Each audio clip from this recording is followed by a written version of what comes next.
Shifting attention to other global stories, after a ceasefire put an end to the worst escalation between Israel and Gaza, things seem to have gone back to normal between the two rivals. But Palestinians in Gaza gather every Monday on the northern beach bordering Israel to protest against the blockade. They demand the right to return to the lands they belong to. And our West Asia Bureau Chief Daniele Pagani is in Gaza, and he brings us this report on Palestinian demonstrators.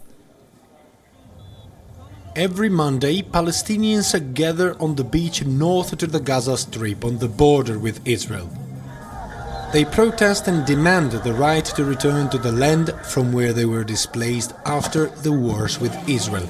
They protest both on the land and on the sea. What you see there, just behind me, is the delimitation, the ultimate line that no Palestinian can cross.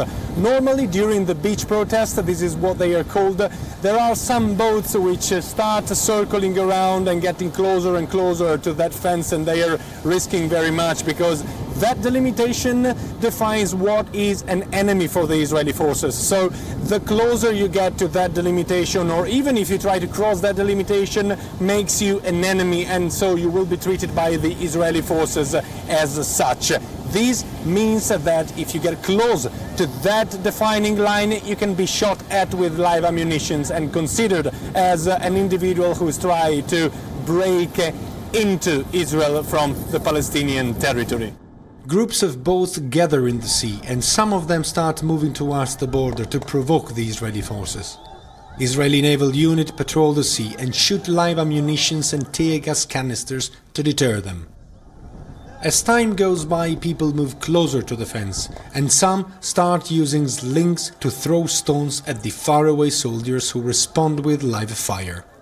The crowd behind me is assisting a young boy who has been shot right now, a few minutes back, perhaps in his leg. This is what we saw, he fell. This is normal. They were standing very close to the border, and that's the riskiest position where they go in order to face the Israeli forces that always consider people getting too close to the fence as enemies, and they treat them as such. Tear gas and ammunition do not seem to shake Palestinian protesters, who keep gathering towards the fence without wearing any protective gear nor taking any precautions. They have become used to this. The large wave of border demonstrations known as the Great March of Return started 6 months ago. Palestinians keep reaching the fence every Friday and Monday ever since. Israel and Egypt impose a land, sea, air blockade on the tiny coastal strip of Gaza.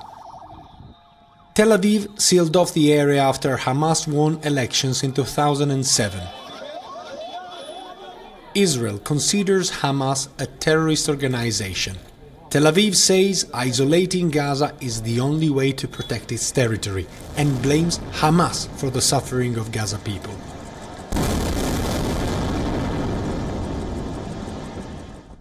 But the blockade has brought the people of Gaza on their knees. Half of them live below the poverty line. They are forced to live in a strip of land 40 kilometers long and maximum 15 kilometers wide, with nowhere else to go. Putting themselves in the line of fire is for many the only way to make their voices heard. There is an unemployment rate which touches 44%, so many have no hope, and the only hope to break the siege is to come every time on the border and to try to understand if putting their bodies on the line of fire will help them to get their message to the world. On the northern border between Gaza and Israel, Daniele Pagani reporting for Wion. World is One.